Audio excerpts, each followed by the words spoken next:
Hello my dear friends and masters, welcome back to our channel oneness vegetarianism. నా పేరు స్వప్నేశ్వరి. ముందుగా మనందరి గురువైన డాక్టర్ బ్రహ్మశ్రీ పితామహపత్రి సారక నాయక్ అనంతకోటి ఆత్మ ప్రణామాలు. సత్యలోకవాసులకి, దివ్యలోకవాసులకి, మహాకరణ లోకవాసులకి, నక్షత్ర లోకవాసులకి, ఏంజల్స్కి, మహావతార్ బాబాజీకి, బుద్ధ భగవానుడికి, మహా ఉపాధ్యాయుడు, మాస్టర్ టీచర్, ఇమోటల్ గురువు అయిన తండ్రికి అనంత కోటి ఆత్మ ప్రణామాలు. మరి యాస్టల్ మాస్టర్స్ అందరికీ పేరు పేరున స్వాగతం, సుస్వాగతం. Welcome masters, welcome. Thank you. అయితే రోజులాగానే ఈరోజు కూడా మరింత జ్ఞానాన్ని, విజ్ఞానాన్ని షేర్ చేయడానికి మేడంకి సాదరంగా వెల్కమ్ చేసుకుందాం. Madam, welcome to our session madam. Over to you madam. Shanta madam. Thank you madam. Thank you. ముందుగా మన గురువు గారైన బ్రహ్మర్షి పితామహపత్రేశ్వరి గారికి, స్వర్ణమాల పత్రి మేడం గారికి నా అనంతకోటి ఆత్మ ప్రణామాలు, కృతజ్ఞతలు తెలియజేసుకుంటూ, విశ్వంలోని గురువులందరికీ కూడా నా ఆత్మ ప్రణామాలు, కృతజ్ఞతలు. అలాగే వన్నెస్ వెజిటేరియనిజం టీవీ వ్యవస్థాపకులైన స్వప్నేశ్వర్ మేడం గారికి నా అనంతకోటి ఆత్మ ప్రణామాలు, కృతజ్ఞతలు. లోబ్ సాంగ్ రాంపా గారికి మరియు రాంతా గారికి నా అనంతకోటి ఆత్మ ప్రణామాలు. నాకు జన్మనిచ్చిన తల్లిదండ్రులకు కూడా ఆత్మ ప్రణామాలు, కృతజ్ఞతలు తెలియజేసుకుంటూ, ప్రస్తుత వర్తమాన క్షణానికి, నా స్వయానికి కూడా కృతజ్ఞతలు తెలియజేసుకుంటూ, నా ఎంతగానో సహకరిస్తున్న నా కుటుంబ సభ్యులందరికీ కృతజ్ఞతలు. నేను లోబ్ సాంగ్ రాంపా గారి మరణం లేని మీరు చదువుతున్నానండి. Thank you.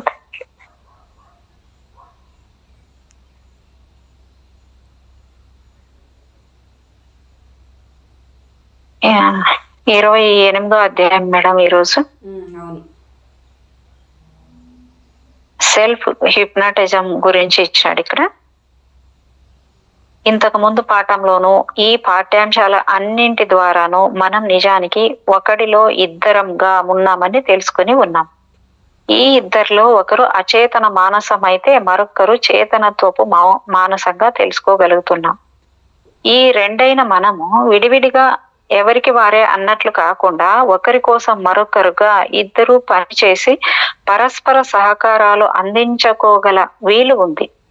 అచేతనత్వపు మానసము అన్ని జ్ఞానాలను జాగ్రత్తగా పదిలపరిచే ఓ గొప్ప మహనీయుడు, ఓ గొప్ప గ్రంథాలయాన్ని సంరక్షిస్తున్న అధికారి లాంటి వాడు. ఈయన ఎప్పుడు ఇల్లు దాటి బయటకు వెళ్లకుండా స్వస్థలంలోనే ఉంటూ తన జ్ఞాన పరిరక్షణ తప్ప మరే పని పట్టించుకోకుండా కేవలం కొన్ని ఆజ్ఞలతో ఇంకొకరి ద్వారా సర్వకార్యాలు నడిపిస్తూ ఉండేవాడుగా చెప్పుకోవచ్చు. అంటే అచేతనత్వపు మానసము అన్ని జ్ఞానాలకు జాగ్రత్తగా పదిలిపరచు. ఓకే. చేతనత్వపు మానసాన్ని అంతగా జ్ఞాపక శక్తి లేని, లేక అతి తక్కువ జ్ఞాపక శక్తి ఉన్న, అతి తక్కువ శిక్షణతో జీవిస్తున్న ఓ వ్యక్తిగా ఊహించుకోవచ్చు. ఇతడు పొట్టివాడే గాని గట్టివాడై ఉంటాడు. చకచకా పనులు చేసేస్తూ ఉత్తిని ఉద్వేగాలకు లోనవుతూ ఒకే విషయం మీద నిలకడగా ఉండక అటు ఇటు గెంతుతూ తనకు అవసరమైన జ్ఞానాన్ని, సలహాలను అచేతన మానస నుంచి పొందుతూ జీవిస్తూ ఉంటాడు. దురదృష్టవశాత్తు కాకపోతే అదృష్టవశాత్తు అనవచ్చు కూడా. ఈ అచేతనత్వపు మనస్సు లోంచి సమాచారం అంత సులభంగా బయటికి రాదు. ఉదాహరణకు చాలా మంది మనుషులకు తాము భూమి మీద ఏ సమయంలో జన్మించారో గుర్తుకు రాదు. ఇలాంటి జ్ఞానము అచేతనత్వపు మనసులో నిక్షిప్తమై ఉన్నా యోగ నిద్ర ఆవహించి ఉన్న ఓ మనిషిని కాలం వెనక్కి నడిపించి అతను పుట్టక ముందు ఏం జరుగుతూ ఉండేదో స్పష్టమైన జ్ఞానాన్ని బయటకు లాగొచ్చు. ఈ అనుభవం అత్యంత ఆశ్చర్యకరంగా, ఉత్తేజపూరితంగా ఉండేదైనా దాన్ని గురించి ఈ ఒక్క ప్రస్తావన తప్ప లోతుగా దేన్ని మేము చర్చించదలుచుకోవడం లేదు. మీకు ఉత్సాహం కలిగించడం కోసం మాత్రమే ఈ విషయాన్ని మీకు చెబుతున్నాం. వరుసగా ఓ వ్యక్తిని అనేక సార్లు యోగ నిద్రలో పంపించి ఒక్కో సంవత్సరం వెనక్కి తీసుకెళ్తూ చివరికి అతడు జన్మించే సమయానికి ఇంకా వెనక్కి కూడా తీసుకెళ్లి అప్పటి విషయాలను గ్రహించే వీలుంది. అదే విధంగా ఆ మనిషిని ముందుకు తీసుకెళ్లి భవిష్యత్తులో అతడు మళ్ళీ ఈ భూమి మీద ఎప్పుడు జన్మిస్తాడో అప్పటి భవిష్యత్ దర్శనాన్ని కూడా సంపాదించవచ్చు. ఈ పాఠం యొక్క ముఖ్య ఉద్దేశం మీ అంతట మీరు యోగ నిద్రా స్థితిని పొందే పద్ధతిని మీకు నేర్పించాలనే. మామూలుగా ఒక మనిషి ఇంకొకరిని యోగ నిద్రలోకి పంపవచ్చు, కానీ ఈ పాఠంలో మీ అంతట మీరే ఈ స్థితిని పొందుతారు.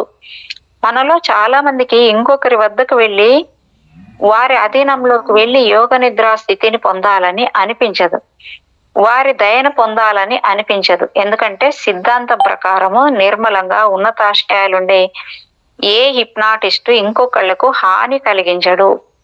కానీ మేము నిశ్చయంగా చెప్పేది ఏమిటంటే, ఇలాంటి పరిస్థితుల్లో కొంత స్వభావం మార్పు చెందుతుందని, పరిపూర్ణమైన శ్రేయస్సు మాత్రం చాలా అరుదుగా కలుగుతుందని చెప్పవచ్చు.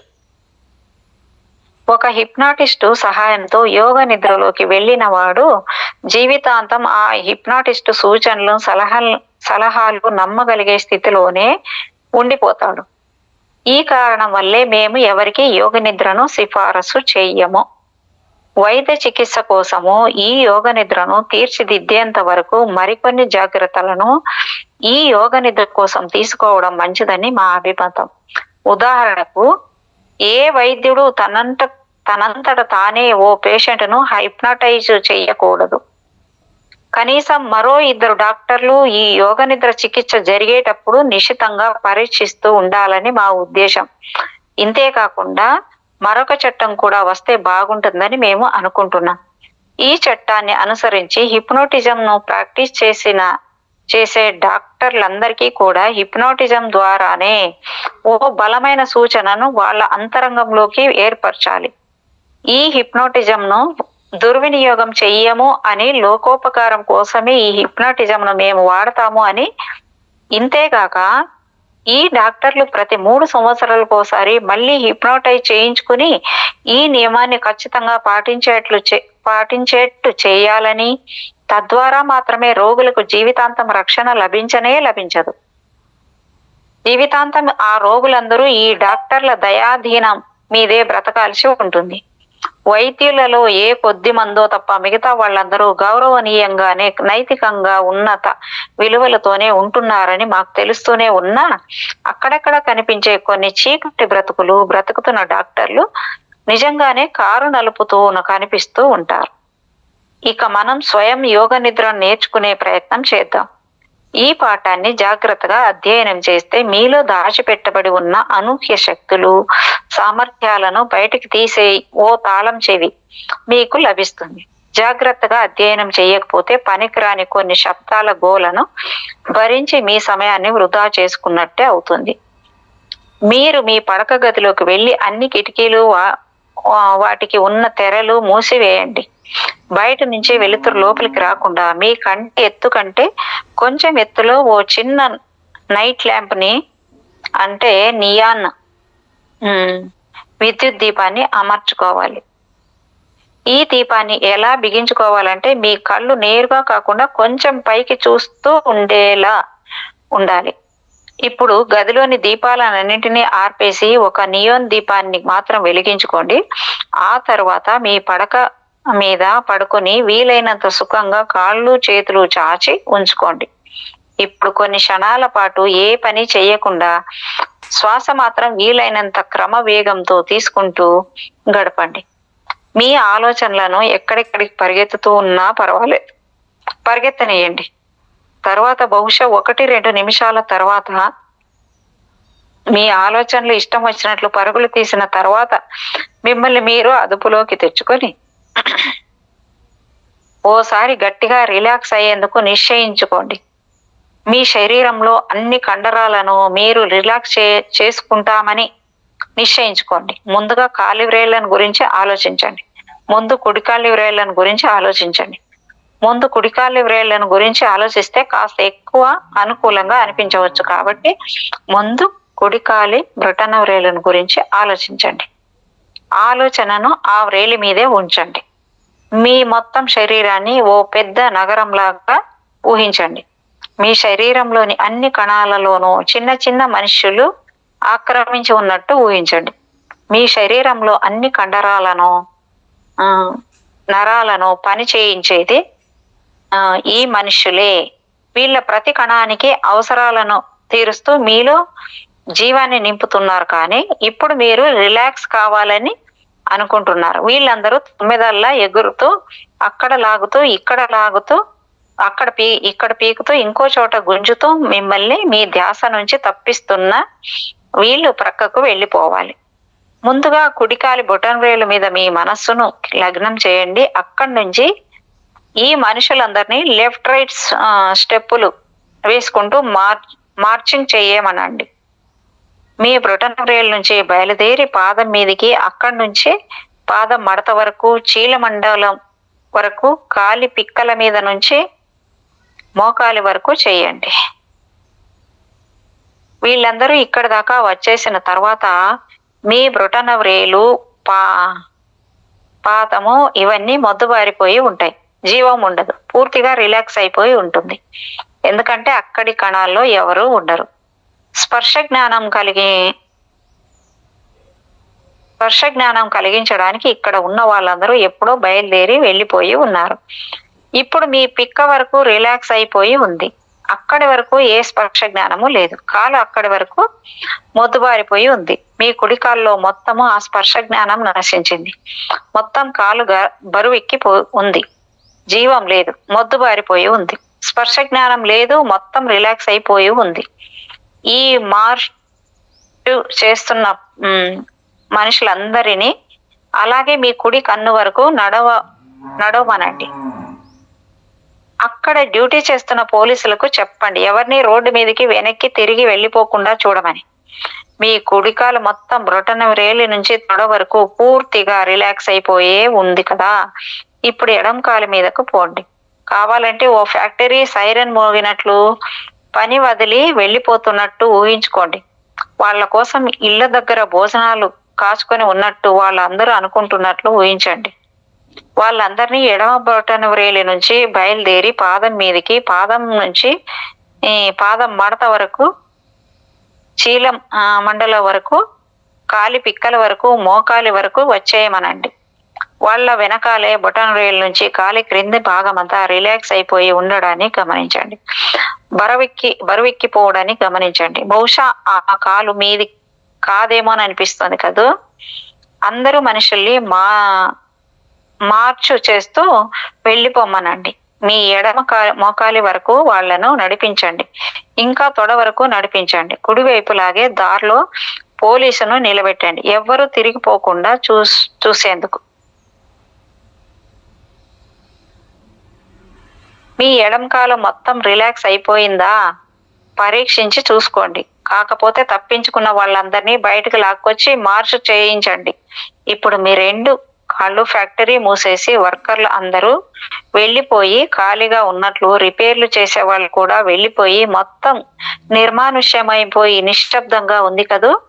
మీ రెండు కాళ్ళు రిలాక్స్ అయిపోయాయి. ఇప్పుడు ఇదే విధంగా మీ కుడి చేతిని పరిగెత్తమనండి. ఓ గొర్రెల మంద వెనక ఓ కుక్క అరుస్తూ తరిమేట్లు అందరినీ పరిగెత్తించండి. అందరినీ మీ చేతుల వ్రేళ్ల వరకు, అక్కడి నుండి మీ అరచేతుల వరకు, మీ మణికట్ల వరకు, మీ ముంజేతుల వరకు, మీ మోచేతులు దాటే వరకు అందరినీ ఖాళీ చేయించేయండి. మీ రిలాక్స్ కావాలనుకుంటున్నారు. మనస్సు పరిపరి విధాలా వెళ్తూ ఉంటే మీ ధ్యాసను ఒకే విషయం మీద నిలబెట్టి ఉంచాలనుకుంటున్నారు. లోపలి శబ్దాలను, గందరగోళాన్ని వదిలిపెట్టి మీ అచేతన మానస స్థాళం తెరిచి తర్వాత సాధారణంగా ఏ మానవుడికి అందుబాటులోకి రాని జ్ఞానాన్ని, శక్తుల్ని పొందగలుగుతారు. అందుకోసం మీ వంతు పనిని మీరు చేయవలసి ఉంటుంది. మనుషులందరినీ మీ చేతుల మీద నుంచి దూరంగా నడిపించండి. మొత్తం ఖాళీ చేయించండి.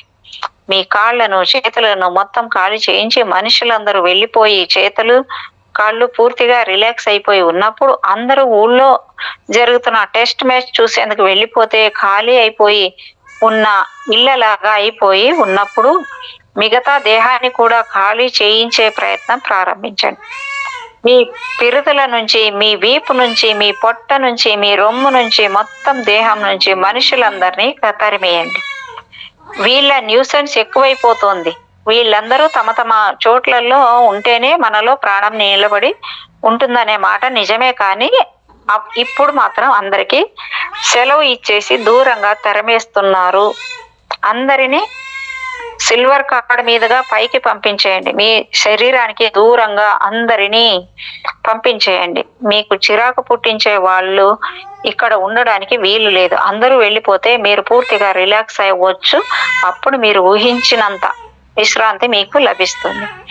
దేహాన్ని పూర్తిగా ఖాళీ చేసేసి అందరూ సిల్వర్ కార్డ్ మీద క్రిక్కిరిసి ఉన్నప్పుడు సిల్వర్ కార్డ్ మొదట్లో కాపలాను ఉంచండి. వెనక్కి తిరిగొచ్చి ఎవ్వరూ మీకు విఘ్నం కలిగించకుండా ఓ గాఢమైన శ్వాసను తీసుకోండి.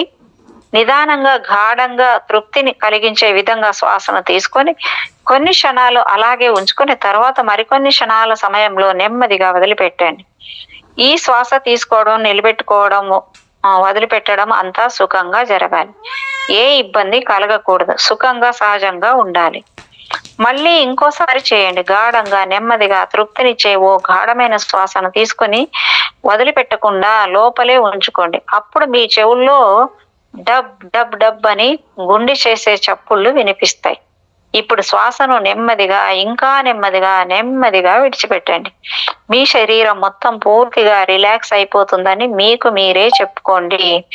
ఒళ్ళంతా సుఖంగా మొద్దుబారిపోయినట్టు, తేలికగా ఉన్నట్టు అనుకోండి. మీ శరీరంలోని అన్ని కండరాలు రిలాక్స్ అయిపోయి ఉన్నాయని చెప్పుకోండి. మీ మెడలోని కండరాలు కూడా వదులుగా ఉన్నాయనుకోండి. మీలో ఉద్విగ్నత ఏమాత్రం లేదని, కేవలం సుఖంగాను వసతిగాను రిలాక్స్ అయి ఉన్నామని అనుకోండి. మీ తల బరువెక్కుతోంది. మీ ముఖం మీద కండరాల్లో ఎక్కడా ఒత్తిడి లేదు. మీరు పూర్తిగా రిలాక్స్ అయి సుఖంగా ఉన్నారు. కొంచెం పైకి వెళ్ళి మీ దేహంలో ఎక్కడో ఇబ్బంది ఉండకుండా ఉండడాన్ని గమనించండి. తాపీగా మీ బొటన వ్రేళ్ల మీద, మీ మోకాళ్ళ మీద, మీ పిరుదుల మీద మీ ధ్యాసను పోనిచ్చి ఆలోచించండి. ఆహా, రిలాక్స్ అయిపోతున్నప్పుడు ఎంత హాయిగా ఉంటుందో ఆలోచించండి. ఎక్కడ ఏ విధమైన ఒత్తిడులు లేకుండా, ఉలికిపాట్లు లేకుండా ఉంటే ఎంత బాగుందో గమనించండి. చేతుల్లో రొమ్ము మీద, మీ తలలోనూ కూడా ఎక్కడా బిగుతుగా అనిపించడం లేదు. మీరు పూర్తి ప్రశాంతిలో పవళించి ఉన్నారు. శరీరంలోని ప్రతి చోట్లోని ప్రతి కండరము, ప్రతి నరము, ప్రతి కణము పరవశించి మైమరిచి ఉన్నాయి. మీ శరీరం మొత్తం ఎక్కడా పట్టేబడి ఉండకుండా పూర్తి విశ్రాంతితో సంపూర్ణంగా రిలాక్స్ అయి ఉన్నట్టు నిర్ధారించుకున్నాకే యోగ నిద్రా స్థితి కోసం ప్రయత్నాన్ని కొనసాగించవలసి ఉంటుంది. ఎందుకంటే యోగ నిద్ర కోసం చేసే ప్రయత్నాలలో మొదటిసారి గాని, రెండోసారి గాని మీకు లేశమాత్రంగానైనా అనుమానాలు తలెత్తవచ్చు. కొన్ని చిన్న ఇబ్బందులు కలగవచ్చు. 1-2 సార్లు ప్రయత్నం జరిగాక అంత సహజంగా తయారవుతుంది, సులభం అవుతుంది. ఈ పని నేను ముందే ఎందుకు చేయలేదో కదా అనిపిస్తుంది. కాబట్టి యోగ నిద్ర కోసం చేసే మొదటి, రెండవ ప్రయత్నాన్ని అత్యంత తాపీగా, నెమ్మదిగా, ఏ మాత్రం తొందరపడకుండా చేయాల్సి ఉంటుంది. యోగ నిద్ర గురించి మీకు తెలియకుండా ఇన్నేళ్లు గడిపేశారు. ఇంకా కొన్ని గంటలు వృధా అయితే పర్వాలేదు. Take it easy. త్వరగా పూర్తి చేయాలని అనవసరంగా శ్రమ పడకండి. అతి శ్రమ పడకండి. అతి చేస్తే మీలో అనుమానాలు పెరగవచ్చు, సంశయాలు రావచ్చు, మీ కండరాలు పూర్తిగా సొమ్మసిల్లిపోవచ్చు. కాబట్టి మీ శరీరంలో ఇంకా ఎక్కడైనా కాస్త ఇబ్బంది ఉందని మీకు అనిపిస్తే ఆ చోటు మీద మీ ప్రత్యేక ధ్యాసను ప్రసరించండి. ఆ చోట్లో మరీ ఎక్కువ నిజాయితీగా ఉండే వర్కర్లు పనిచేస్తూ ఉన్నారని అనుకోండి. వాళ్ళు ఎలాగైనా సరే పనిని పూర్తి చేస్తే తప్ప ఇంటికి వెళ్ళాలని అనుకోవడం లేదని ఊహించండి. పర్వాలేదు. ఉన్న చోట్ల పని అలాగే వదిలేసి వెళ్ళిపోమ్మనండి. తర్వాత చూసుకోవచ్చు. అంతగా మునిగిపోయే తొందర ఏం లేదు. వాళ్ళ పని కన్నా మీ పని ఎంతో ముఖ్యం. మీ శ్రేయస్సు కోసము, మీ వర్కర్ల శ్రేయస్సు కోసము మీరు పూర్తిగా రిలాక్స్ అవ్వక తప్పదు. ఇప్పుడు మీరు మొత్తము పూర్తిగా రిలాక్స్ అయి ఉన్నారని రూఢి చేసుకున్నాక కళ్ళు పైకెత్తి మీరు పైన అమర్చుకున్న అరుతూ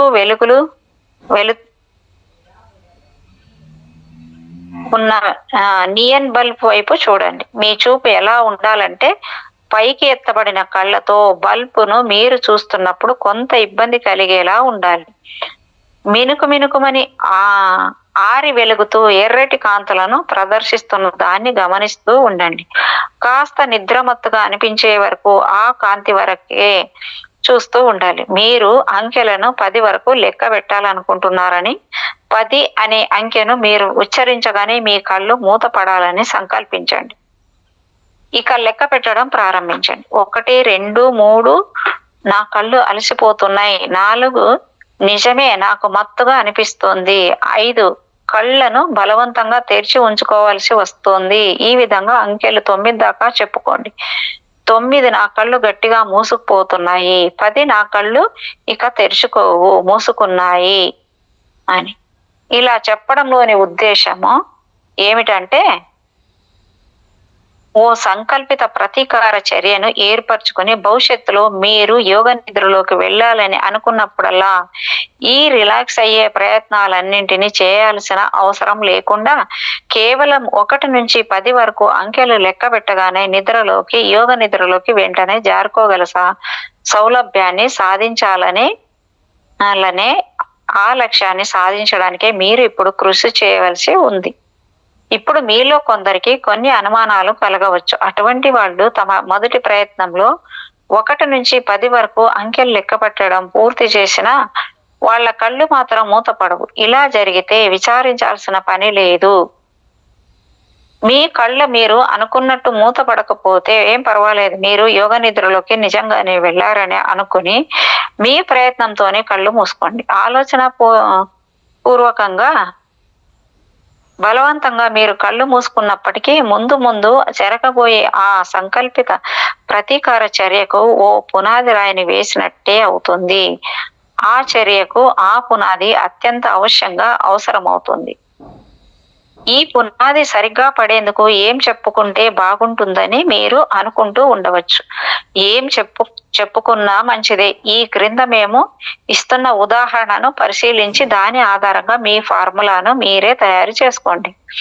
నేను 1 నుంచి 10 వరకు లెక్క పెట్టడం పూర్తి కాగానే నా కనురెప్పలు బాగా బరువెక్కిపోయి నా కళ్ళు కూడా అలసి ఉంటాయి. నేను కళ్ళను మూసుకోవాల్సి వస్తుంది. 10 పూర్తయ్యాక అవి తెరుచుకోలేవు. నా కళ్ళు మూత పడగానే నేను సంపూర్ణమైన యోగ నిద్రలోకి జారుకుంటాను. అయినా జరిగేదంతా నాకు తెలుస్తూనే ఉంటుంది. అన్నీ వినిపిస్తూనే ఉంటాయి. నా అచేతన మానసాన్ని నా ఇష్టం వచ్చినట్లు నేను శాసించగలను. అప్పుడు మేము చెప్పినట్లు అంకెలు లెక్కించడం ప్రారంభిస్తారు. 1, 2 నా కనురెప్పలు బరువెక్కుతున్నాయి. నా కళ్ళు అలసిపోతున్నాయి. 3 కళ్ళు తెరిచి ఉంచుకోవాలంటే చాలా కష్టంగా అనిపిస్తోంది. 9 కళ్ళు తెరవకుండా లేకుండా ఉన్నాను. 10 నా కళ్ళు గట్టిగా మూతపడ్డాయి. నేను పూర్తి యోగ నిద్ర స్థితిలో ఉన్నాను. ఈ పాఠాన్ని ఇక్కడే మేము ఆపివేయాలని అనుకుంటున్నాం. ఇది చాలా ముఖ్యమైన పాఠం కాబట్టి ఈ పాఠాన్ని ఇప్పుడు ఆపేసి మీ అభ్యాసం కోసం ఇంకొంత సమయం కేటాయించుకోమని చెబుతున్నాం. ఇంకా ఎక్కువ విషయాలను ఇందులో చెప్తే మీరు ఇంకా ఎక్కువ కేటాయించుకోమని చెబుతున్నాము. ఇంకా ఎక్కువ విషయాలను ఇందులో చెప్తే మీరు ఇంకా ఎక్కువ చదవాలనుకుంటారు. కానీ ఎక్కువ చదివే కొద్దీ మీ బుర్రల్లోకి ఎక్కేది మాత్రం తక్కువే. అందుకే ఇక్కడే ఆపేస్తున్నాం. ఈ పాఠాన్ని మళ్ళీ చదవండి. చదువుతారు కదూ. చదివే కొద్దీ ఈ జ్ఞానం మీలో బాగా స్థిరపడుతుంది. అద్భుతమైన ఫలితాలు సంభవిస్తాయి.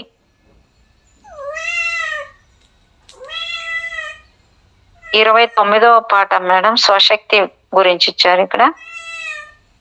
ఇంతకు ముందు పాఠంలో మనము ట్రాన్స్ స్థితిలోకి వెళ్ళడం ఎలాగో నేర్చుకున్నాం.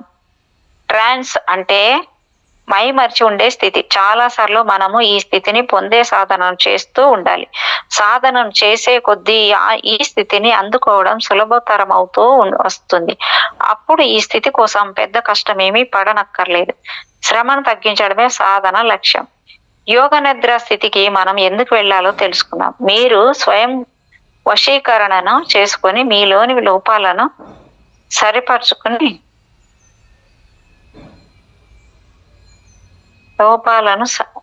సవరించుకోవాలనుకుంటున్నారు. మీ సుగుణాలను పెంపొందింప చేసుకోవాలని అనుకుంటున్నారు. ఇంతకు మీ లోపాలు, మీ దుర్గుణాలు ఏమిటి? మీ సుగుణాలు, మీ సామర్థ్యాలు ఏమిటి? వీటి గురించి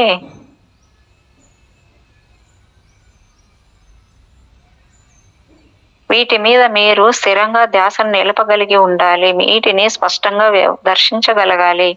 మీ వ్యక్తిత్వము ఎంత మహోన్నతంగా ఉండాలనుకుంటున్నారో ఆ స్వరూపాన్ని అక్కడే దర్శించగలిగి ఉండాలి. మీలో ఆత్మవిశ్వాసం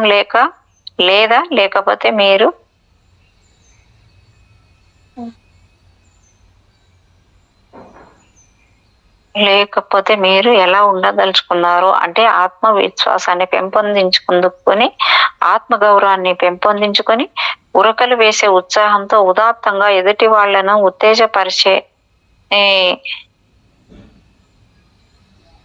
ఉత్తేజపరిచేందుకు మీరు ఎలా ఉండాలనుకుంటున్నారో అసంపూర్ణంగా వ్యక్తిత్వాన్ని దర్శించండి. మీలోంచి ఎదగబోతున్న ఆ కొత్త వ్యక్తి రూపాన్ని మీ దృక్పథంలోకి ఉంచుకోండి. ఒక నటుడు తాను నటించబోయే ఓ పాత్ర స్వభావాన్ని ఎప్పుడు తన కళ్ళ ముందే ఎలా ఉంచుకొని తాను నటించే పాత్రలో ఎలా జీవిస్తూ ఉంటాడో అలాగే మీ వ్యక్తిత్వాన్ని మీరు ఎప్పుడూ దర్శిస్తూనే ఉండాలి. మీ భావనా శక్తిని మీరు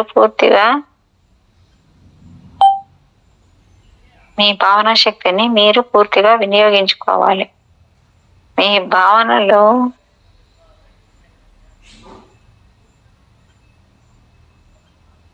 భావనా శక్తిని మీరు పూర్తిగా వినియోగించుకోవాలి. మీ భావనలో ఎంత స్పష్టంగా మీ వ్యక్తిత్వ స్వరూపం కనబడుతూ ఉంటుందో అంత మార్పు మీ నిజ జీవితంలోనూ వచ్చి తీరుతుంది. ఎంత తీవ్రంగా మీ క్రొత్త స్వరూపాన్ని మీరు ధ్యానిస్తే అంత సులభంగా ఆ ధ్యేయాన్ని మీరు సాధిస్తారు. పదే యోగ నిద్రా స్థితిని అభ్యాసం చేస్తూ ఉండండి. ఈ అభ్యాసం ఎప్పుడూ ప్రశాంతంగా ఉన్న ప్రదేశంలో, చీకటిగా ఉన్న గదిలో జరగాలి. ఇందులో సంభవించే ప్రమాదాలు ఏవీ లేవు. విఘ్నాలు జరగకుండా మాత్రం తగినన్ని జాగ్రత్తలు మీరు తీసుకోవాల్సి ఉంటుంది. ఎందుకంటే నీ విన్నపం కలిగిన ఉదాహరణకు ఓ బలమైన చల్లగాలి మీ మీదకు వీచిన చటుక్కున ట్రాన్స్ లోంచి మీరు బయటకు వచ్చేస్తారు. మీకు మెలకువ వచ్చేస్తుంది. ఇందువల్ల జరిగే ప్రమాదం ఏదీ లేదని మళ్ళీ మీకు గుర్తు చేస్తున్నాం. మిమ్మల్ని మీరు హిప్నటైజ్ చేసేసుకుని యోగ నిద్రలోకి వెళ్ళిపోయిన తర్వాత మిమ్మల్ని మీరు హిప్నటైజ్ చేసుకునేందుకు యోగ నిద్రలోకి వెళ్ళిపోయిన తర్వాత ఆ ట్రాన్స్ లో అలాగే మీరు ఉండిపోలేరు. ఈ విషయంలో మీరు నిర్ణయంగా ఉండొచ్చు. ఇప్పుడు ఈ విషయం స్థిరం కావడానికి ఓ ఉదాహరణను గమనిద్దాం. ఒక రోగి స్వయం వశీకరణను నేర్చుకున్నాడు. బోలెడంత అనుభవాన్ని సంపాదించుకున్నాడు. తన గదిలోకి వెళ్లి దీపాలన్నీ ఆర్పేశాడు. ఓ చిన్న నియాన్ దీపాన్ని మాత్రం వెలిగించాడు. తన కంటి చూపు ప్రసరించే తలం కంటే కొంచెం ఎత్తులో ఆ నియాన్ బల్బు వెలుగుతుంది. మిణుకుమంటూ వెళ్లి తన పరుపు మీద సుఖంగా పడుకుంటాడు. కొన్ని క్షణాల సేపు తన శరీరాన్ని పూర్తిగా రిలాక్స్ అయ్యే ప్రయత్నం చేశాడు, తన బాధల్ని కష్టాలని వదిలించుకోవడానికి.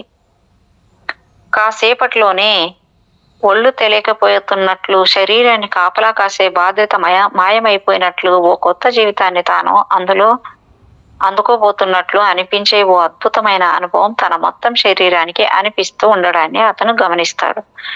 ఒంట్లో ఏ కండరమైనా ఒత్తిడికి గురవుతోందా, ఏ భాగమైనా గుంజుతోందా, ఎక్కడైనా కొన్ని నొప్పి పుడుతుందా అని మనోక్షేత్రంలోనే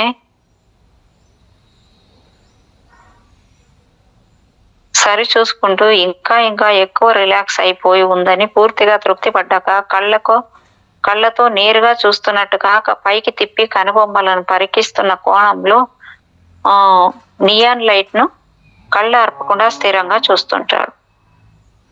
త్వరలోనే అతడు కనురెప్పలు బరువెక్కుతాయి. అలసి కాస్త సోలిపోయి మూసుకొని 2-3 క్షణాల్లోనే మళ్ళీ విచ్చుకుంటాయి. కళ్ళల్లో కాస్త నేను తేమ నీళ్లు తిరుగుతాయి.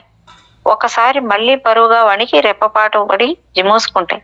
అతడి కళ్ళు పూర్తిగా అలసిపోయి ఉంటాయి కనుక మైమరపు లోతులలోకి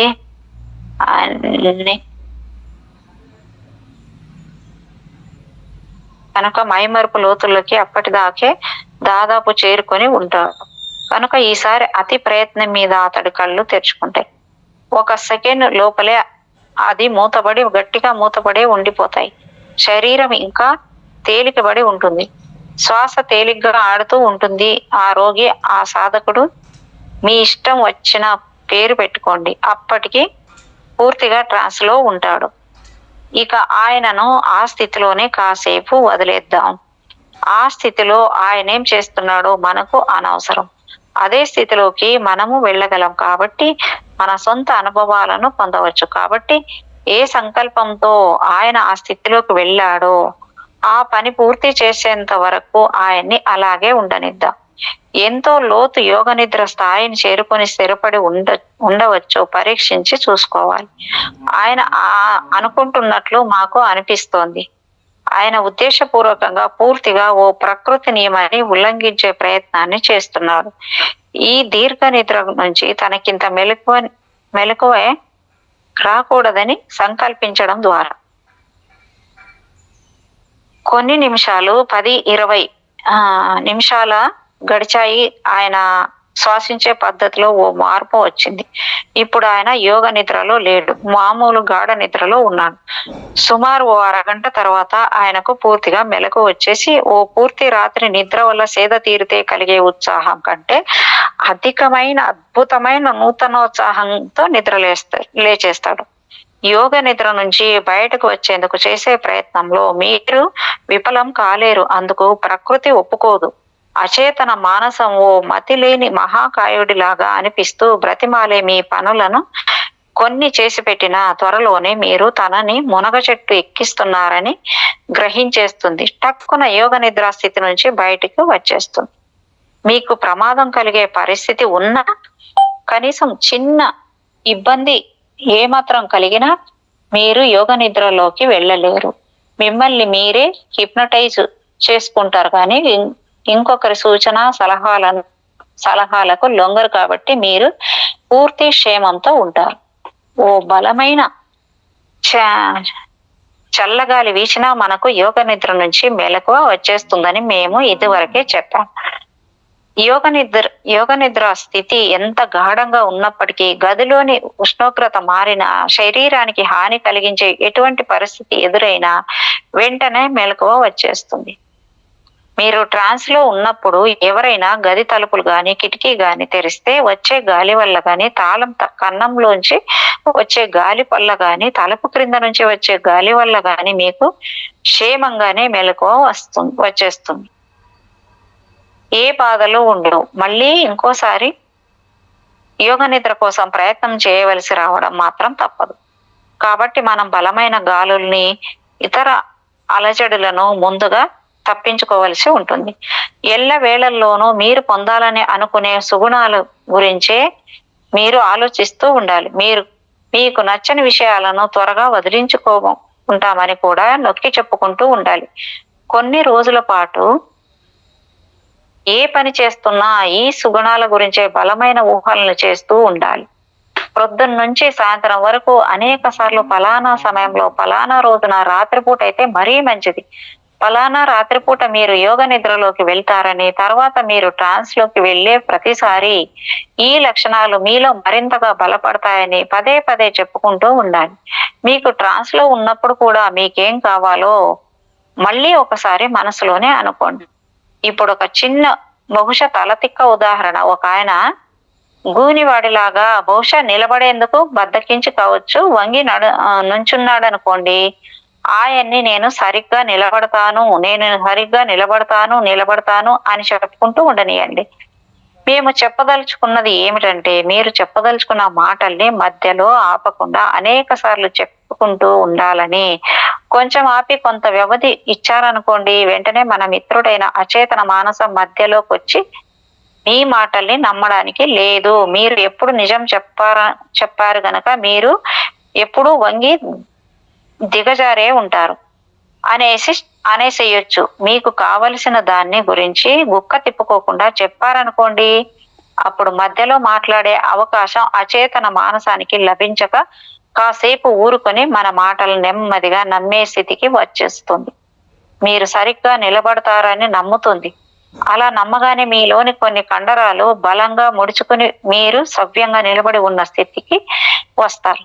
మీరు కోరుకున్నట్టుగానే. మీరు అతిగా ధూమపానం చేస్తుంటారా? అతి చేస్తే అపాయకరమని మీకు తెలుసు కదా. మరి యోగ నిద్రను ఉపయోగించుకొని మీరెందుకు మీ దురలవాట్ల నుంచి బయటపడరు? చిన్న పిల్లల చేష్టలు లాంటి ఈ చేష్టలను సులభంగా వదిలించుకోవచ్చు. మీరు చేయాల్సిందల్లా మీ అచేతన మనసుకు అనేక సార్లు మీరు సిగరెట్ తాగడం ఇష్టం లేదని చెప్పుకోవడమే కదా. ఇలా చేస్తే ఎటువంటి శోభ మీకు కలగకుండా, ఎటువంటి కష్టము రాకుండా మీకు ధూమపానాన్ని మానేయవచ్చు. సిగరెట్లు త్రాగాలని తర్వాత అనిపించదు కూడా. మనుషులు ధూమపానాన్ని మానలేకున్నారు. ఈ అలవాటును నశింపజేసుకోవడం చాలా కష్టం. ఇలాంటి మాటల్ని మీరు చాలా సార్లు విని ఉన్నారు కదా. పైప్ కాల్చడం గాని, సిగరెట్ కాల్చడం గాని ఆపేయాలంటే కుదరని పని అని కూడా మీరు వినే ఉంటారు. న్యూస్ పేపర్లో మీరు చాలా చిట్కాలను చదివి ఉంటారు. సిగరెట్లను మానేయడం ఎలా ఇంకో మీ దృష్టికి వచ్చి ఉంటాయి.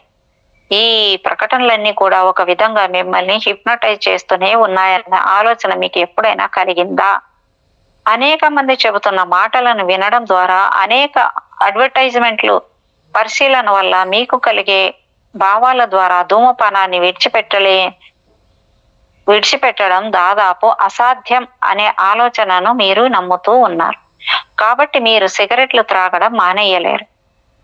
ఆ హిప్నాటిజం మీకు సహాయం చేసేలా మీ వైపుకు తిప్పుకోండి. ఆ మనుషుల మందలో మీరు లేరు. మీకో ప్రత్యేక వ్యక్తిత్వం ఉంది. మీకో బలమైన ఆధిక్యత ఉంది. ధూమపానమైన, మధుపానమైన, మరే దురలవాటులైనను మీరు వదులుకొని మిమ్మల్ని మీరు సంస్కరించుకోగలరు. మీరు తెలియకుండానే హిప్నటైజ్ అయిపోయి సిగరెట్లు మానడం కష్టమని అనుకుంటున్న మీరు సిగరెట్ను కూడా ఆ చేత్తో ముట్టుకోని స్థితిని సాధించగలుగుతారు. ఇప్పుడు ఒక హెచ్చరిక లేదా ఓ స్నేహితుడి సలహా అనుకోండి. నిజంగా మీరు పొగ త్రాగడం మానాలనుకుంటున్నారా? నిజంగా త్రాగుడు మానేసి ఇది వరకు మీరు నిర్ణయించుకున్న అపాయింట్మెంట్లకు ఆలస్యంగా వెళ్ళామనుకుంటున్నారా? మీరేం చేయదలుచుకున్నా ముందుగా తగిన నిశ్చయం చేసుకొని తీరాలి. సిగరెట్లు మానాలన్నా, మరొక పనిని చెయ్యాలన్నా, దేన్నైనా చెయ్యాలన్నా, మానాలన్నా బలమైన నిర్ణయాన్ని తీసుకోవడం మాత్రం తప్పదు. బలహీనంగా సిగరెట్లు మానేస్తే బాగుండు, ఆ శక్తి నాకు వస్తే బాగుండు అని అనుకుంటే ఏమీ ప్రయోజనం ఉండదు. మళ్ళీ ఇంకోసారి ఇదంతా మీ అచేతన మానసంలోకి దిగేంత వరకు మీరు నిజంగా చేయాలనుకుంటున్న పనిని మాత్రమే చేయగలరు. కాబట్టి ఒకవేళ మీరు మొండికెత్తి సిగరెట్లు మానేస్తానని ప్రజలు పలికినా మానలేరు.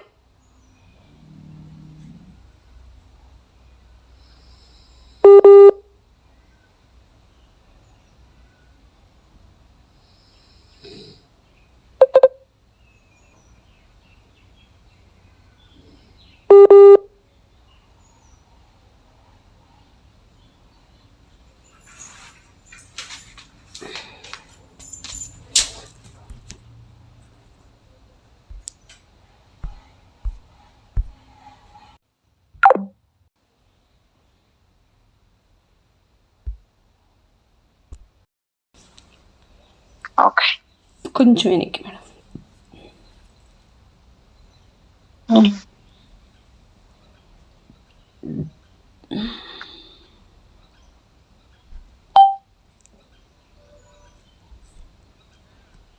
Okay madam. ఒక నిమిషం మేడం. మరి అది PDF వెళ్ళిపోతుంది అట్లా బంద్ చేస్తే. మళ్ళీ తీస్తున్నా మేడం.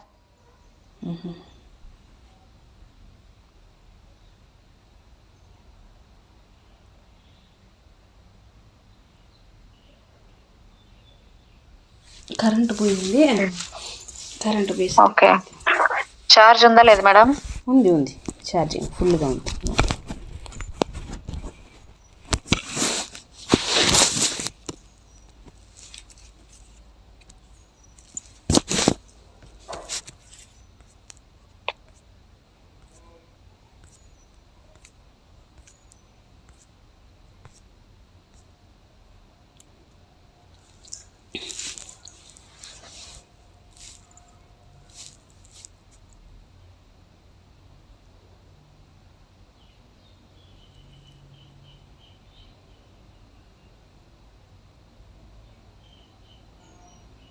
హిప్నాటిజం మీకు సహాయం చేసేలా మీ వైపుకు తిప్పుకోండి.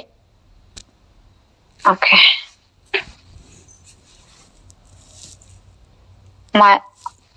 ఆ మనుషుల మందులో మనుషులు ధూమపాన్ని మానలేకున్నారు. ఈ అలవాటును నశింపచేసుకోవడం చాలా కష్టం. ఇలాంటి మాటల్ని మనం వినింటాం కదా అనేది ఇక్కడ అయిపోయింది అనుకుంటా. ఆ హిప్నాటిజం మీకు సహాయం చేసేలా మీ వైపుకు తిప్పుకోండి. ఆ మనుషుల మందలో మీరు లేరు. మీకో ప్రత్యేక వ్యక్తిత్వం ఉంది. మీకో బలమైన ఆధిక్యత ఉంది. ధూమపానమైన, మధుపానమైన మరే దురలవాటైనా మీరు వదులుకొని మిమ్మల్ని మీరు సంస్కరించుకోగలరు. మీకు తెలియకుండానే హిప్నటైజ్ అయిపోయి సిగరెట్లు మారడం కష్టమని అనుకుంటున్న మీరు సిగరెట్ను కూడా చేత్తో ముట్టుకొని స్థితికి సాధించగలుగుతారు. ఇప్పుడు ఒక హెచ్చరిక లేదా ఓ స్నేహితుడి సలహా అనుకోండి. నిజంగా మీరు పొగ త్రాగటం మానాలనుకుంటున్నారా? నిజంగా త్రాగుడు మానేసి ఇది వరకు మీరు నిర్ణయించుకున్న అపాయింట్మెంట్ల కొరకు ఆలస్యంగా వెళ్ళామనుకుంటున్నారా?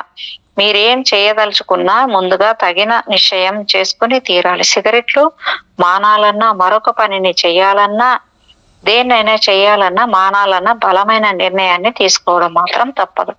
బలహీనంగా అయ్యో సిగరెట్లు మానేస్తే బాగుండు, నాకు ఆ శక్తి వస్తే బాగుండు అని అనుకుంటే ప్రయోజనం ఉండదు. మళ్ళీ ఇంకోసారి ఇదంతా మీ అచేతన మానసంలోకి దిగేంత వరకు మీరు నిజంగా చెయ్యాలనుకుంటున్న పనిని మాత్రమే చెయ్యగలరు. కాబట్టి ఒకవేళ మీరు మొండికెత్తి సిగరెట్లు మానేస్తానని ప్రజ్ఞలు పలికినా మానలేరు సరికదా. మరిన్ని ఎక్కువ సిగరెట్లు కాలుస్తారు. మిమ్మల్ని మీరు జాగ్రత్తగా పరీక్షించుకోండి. మీరేం చేయాలనుకుంటున్నారు? చుట్టుపక్కల ఎవ్వరూ లేరు. మిమ్మల్ని ఎవ్వరూ తొంగి చూడడం లేదు. మీ మనసులోకి ఎవ్వరూ దూరడం లేదు. మీరు నిజంగా సిగరెట్లు త్రాగడం మానేద్దాం అనుకుంటున్నారా? కొనసాగిద్దాం అనుకుంటున్నారా? మీరు పైకి వల్లించే మాటలన్నీ నిరుపయోగాలేనా? ఒక వస్తువు మీకు అనవసరమని మీరు పూర్తిగా నమ్మితే దాన్ని మీరు పొందుతారు. కాబట్టి అవసరమని అనుకుంటే కాబట్టి మీరు కోరుకున్న వస్తువు మీకు లభించకపోతే హిప్నటైజాన్నో మరి ఇంకేదాన్నో నిందించడం మానేసి మిమ్మల్ని మీరు నిందించుకోండి. ఎందుకంటే మీ వైఫల్యానికి కారణం నిజంగా మీరే కాబట్టి. ఫలానా పని చేయాలని, ఫలానా పని చేయకూడదని మీరు చేసుకునే నిర్ణయం బలమైనదే కాకపోవడమే అపజయంలా అంటే మరేది కాదు. చెడు అలవాట్లు అనే దేన్ని చాలా మంది అనుకుంటూ ఉంటారో అలాంటి వాటిని మీరు హిప్నటిజం సహాయంతో స్వయంగా తొలగించుకోవచ్చు. కానీ దురదృష్టం కొద్దీ మాకు అలాంటి అలవాట్లు ఏవీ లేవు కనుక వాటి గురించి మేము ఏ విషయమో చెప్పలేం. మీ భార్య కాని వాళ్ళ కోసము వల విసరడమో, మీ భార్య మీదకి ఇస్త్రీ పెట్టిన విసిరి కొట్టడమో, కుక్కర్ల తంతు ఉండడమో, నిష్కారణంగా లేక త్రాగకుండానే ఇంకొకళ్ళని బూతులు తిట్టడమో ఇలాంటివన్నీ చెడు అలవాట్ల క్రింద మేము గుర్తించి వీటిని కూడా హిప్నాటిజం ద్వారా అతి సులభంగా వదిలించుకోవచ్చనే చెబుతున్నాం. నిజంగా వీటిని వదిలి పెట్టేయాలని మీరు నిశ్చయించుకుంటే రెగ్యులర్ గా రిలాక్స్ కండి. లోపలి ఒత్తిడుల నుంచి పొందే విముక్తి వల్ల లభించే స్వేచ్ఛను సద్వినియోగం చేసుకొని మీలోని జీవశక్తిని పెంచుకోండి. ఈ పాఠాన్ని ఇంతకు ముందు పాఠాన్ని ముందుగా మళ్ళీ చదివి ఇంకా సాధన చేస్తే మీ ఆరోగ్యాన్ని నిజంగా బాగు చేసుకోవచ్చు.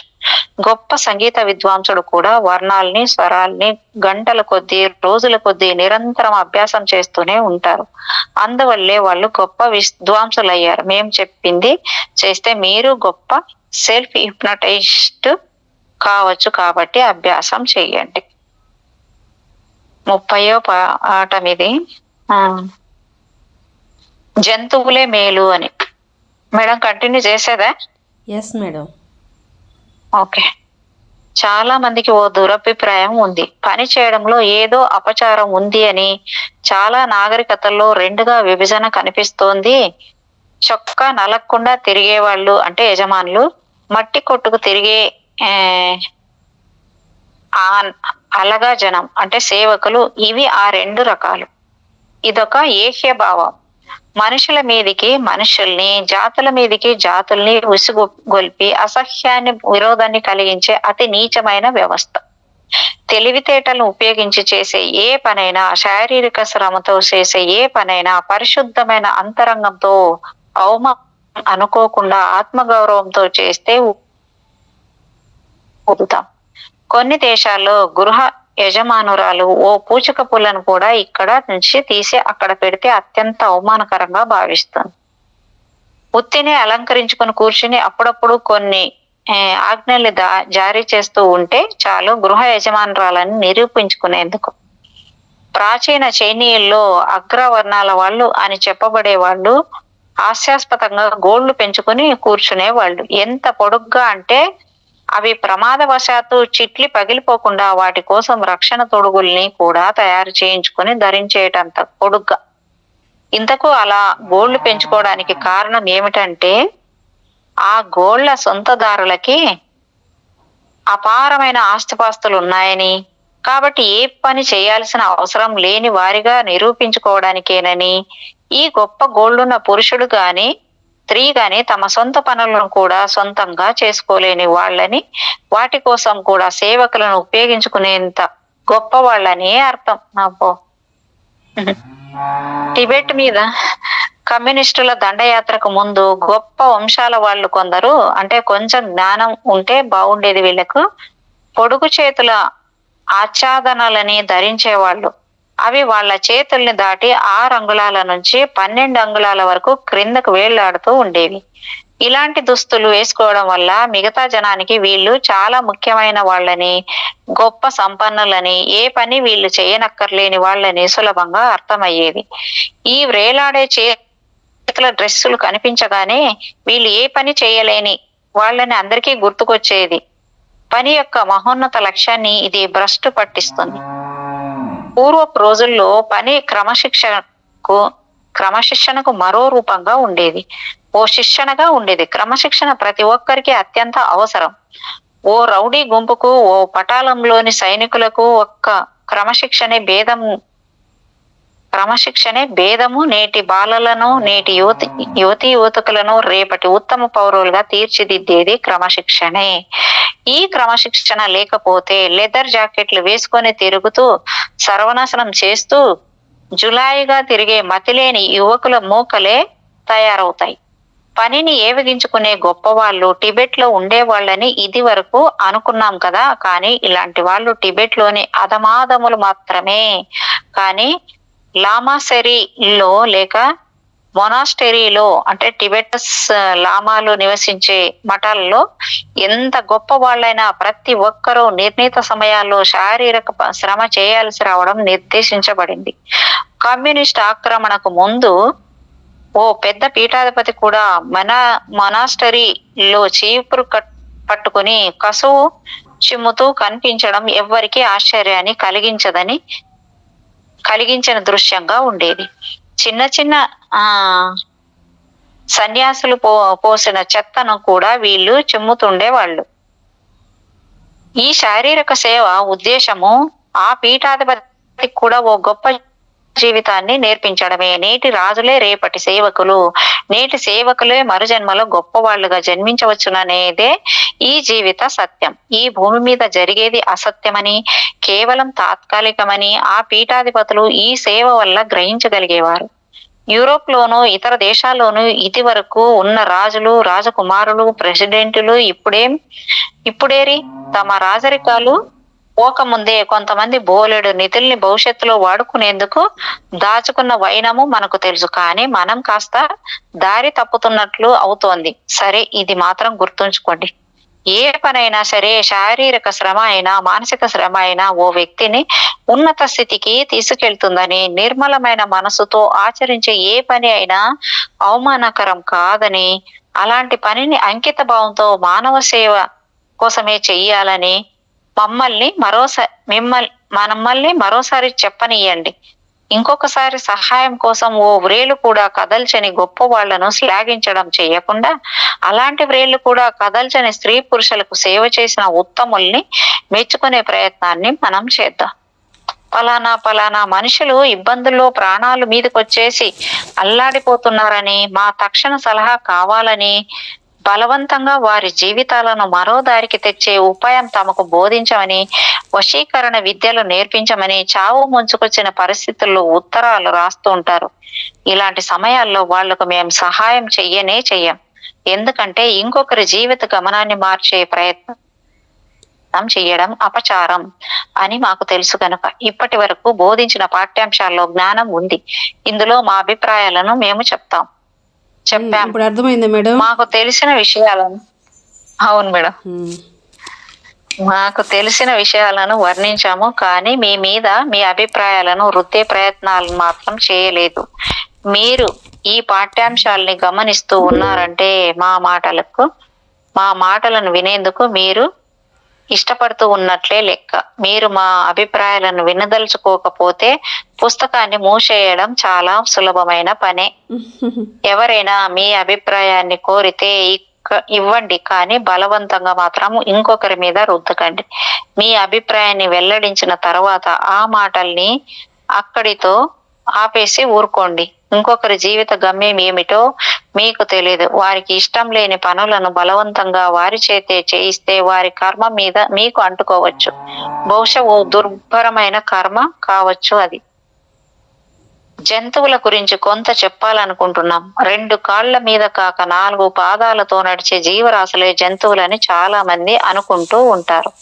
అవి ఇంగ్లీషు, ఫ్రెంచు, జర్మన్, స్పానిష్ భాషల్లో మాట్లాడవు కనుక మూగజీవులని అభిప్రాయపడుతూ ఉంటారు. కానీ మనుషుల్నే మూగజీవాలుగా భావించే జంతువులు అభిప్రాయాల గురించి మనిషికి తెలియడం లేదు. మీకు దూర శ్రవణ శక్తి ఉంటే జంతువులు నిజంగా మాట్లాడతాయన్న విషయము స్పష్టంగా అర్థమవుతుంది. అంతేకాదు, చాలా మంది మనుషుల కన్నా మంచి తెలివితేటలతో ఇవి మాట్లాడతాయన్న విషయం రుజువు అవుతోంది. సైంటిఫిక్ అమెరికన్ పత్రికలో ఇటీవలే ప్రచురింపబడ్డ ఓ వ్యాసంగంలో తేనెటీగలకు కూడా ఓ భాష ఉందని, చాలా స్పష్టమైన అంశాలతో అవి మాట్లాడుకుంటాయని, సమావేశాలను కూడా అవి ఏర్పరచుకుంటాయని శాస్త్రజ్ఞుల వివరణ గురించి వర్ణింపబడింది. కొంతమంది శాస్త్రజ్ఞులు డాల్ఫిన్స్ మీద, వాటి మాట్లాడుకునే పద్ధతి మీద ఉత్సాహంతో పరిశోధనలు చేశారు. డాల్ఫిన్స్ విచిత్రమైన శబ్దాలను చేస్తుంటాయని, ప్రత్యేకమైన చప్పళ్లతో మాట్లాడుకుంటాయని వాళ్ళు ఊహించుకుంటారు. ఆ చప్పళ్లకు శబ్దాలను టేప్ చేసిన ఆ టేప్లను వివిధ వేగాలతో వినే ప్రయత్నాన్ని చేశారు. ఒక వేగంలో ఆ శబ్దాలు మానవులు మాట్లాడుకున్నట్లే ధ్వనించాయట. జంతువులు ప్రత్యేకమైన ఆకారంలో, ప్రత్యేకంగా వ్యక్తిత్వాలతో భూమి మీదకొచ్చి జీవన పరిణామ క్రమంలో తాము కోరుకుంటున్న అభివృద్ధిని తమదైన అరుదైన శైలిలో తమ వంతు కర్తవ్యాన్ని నిర్వర్తిస్తుంటాయి. అత్యంత ప్రతిభావంతమైన టెలిపతిక్ శక్తులున్న 2 సయామీ పిల్లుల సహచర్యంతో ఉండే అదృష్టం మాకు కలిగినందుకు మేమెంతో సంతోషిస్తున్నాం. టెలిపతి సాధనలో ఎంతో అనుభవాల్ని సంపాదించుకున్నాక తెలివైన వ్యక్తులతో సంభాషిస్తున్నట్లే వీటితో మాట్లాడే వీలు ఉంది. మనుషులకు గురించి సయామీ పిల్లుల ఏమనుకుంటాయో. సయామీ పిల్లులు అంటే ఏంటి మేడం? సయామీ అంటే ఏంటి మేడం? దానికి నాకు కూడా అర్థం తెలియదు మేడం. సయామీ అంటే ఓకే, సయామీ పిల్లులు ఏమనుకుంటాయో మనకు అర్థమైతే ఆ ఆలోచన మనకు ఏం అర్థము గర్వకారణంగా మాత్రం అనిపించదు. విభిన్న భౌతిక స్వరూపాలను కలిగి ఉన్నప్పటికీ జంతువులు కూడా మానవులతో సమానమేనన్న దృక్పథాన్ని మానవులు ఏర్పరచుకోగలిగితే వాటి సహచర్యాన్ని పొంది సాధారణంగా సాధ్యం కాని సంభాషణలను సాగించే సానుకూలత సాధించవచ్చు. ఉదాహరణకు, మానవులతో స్నేహంగా ఉండడం కుక్కలకు ఇష్టం. కుక్కలు మనుషుల పట్ల విశ్వాసంతో ఉండడానికి కారణం వారి మెప్పు మానవుడిని అలక్ష్యం చేస్తాయి. ఎందుకంటే వాటితో పోలిస్తే మానవుడు వాటి దృష్టిలో అర్చకుడు కాబట్టి. వాస్తవానికి మానవుడి కంటే అధికంగా ఆధ్యాత్మికంగా టెలిపతిక్ శక్తులు సయామీ పిల్లులకు ఉంటాయి. కాబట్టి మీరు మీ ఇంట్లో ఉంటున్న మీ కుక్కతో, మీ పిల్లితో, మీ గుర్రంతో మరింత చనువుగా ఉండే ప్రయత్నం మీరెందుకు చేయకూడదు? మీరు నిజంగా వాటితో మాట్లాడాలనుకుంటే మనస్ఫూర్తిగా మాట్లాడగలమని నమ్మితే కొంత అభ్యాసం తర్వాత వాటితో మీరు మాట్లాడవచ్చు. మనం ఈ గ్రంథంలో సంకల్పించిన పాఠ్యాంశాలు పూర్తి అయ్యాయి. మన సహచర్యం కూడా ఇక్కడితో అంతిమవ్వాలని మేము అభిలషించడం లేదు. ఈ గ్రంథం సాక్షాత్తుగా వేదాంతం ఎంత ప్రత్యక్ష జ్ఞానమో, ఎంత సహజ జ్ఞానమో, అతీత శక్తులు ఎంత సాధారణమైనవో బోధించే ప్రయత్నాన్ని సవ్యంగానే చేసిందని ఆశిస్తున్నాం. ఈ అంశాలను సాంప్రదాయ పద్ధతిలో సంస్కృత పదాలతో సహా బోధించే మరో గ్రంథం కూడా ఉపయుక్తంగా ఉంటుందని, దాన్ని కూడా మీరు ఉపయోగించుకుంటారని, మీ మార్గంలో ముందుకు వెళ్తారని ఆశిస్తున్నాం. కాబట్టి ఇప్పుడు గుడ్ బై చెప్పము. మళ్ళీ మీ సహచర్యం మాకు ఉంటుందని మేము నమ్ముతున్నాము కనుక ఈ మాట చెప్తున్నాము. స్పానిష్ అనే వాళ్ళ పద్ధతిలో మళ్ళీ కలుసుకునే వరకు ఉందామా మరి. గ్లోబ్ సంగ్రాంప అక్కడికి అంటే ఇక్కడికి ఆ జంతువులే మేలు అనేది అక్కడికి అయిపోయింది మేడం. ఇంకొకటి ఆ అనుబంధం అని ఉంది, ఇక్కడికి అయిపోయిందేమో చాప్టర్స్ మొత్తము. అంటే ఆత్మ విద్యకు అవధులు లేవు అనే రేపు chapter madam. Okay okay okay madam. 315 పేజీలు అయిపోయినాయి మేడం. 316 పేజీ రేపు. Okay madam, thank you madam. Thank you madam. హృదయపూర్వకమైన కృతజ్ఞతలు. Thank you madam.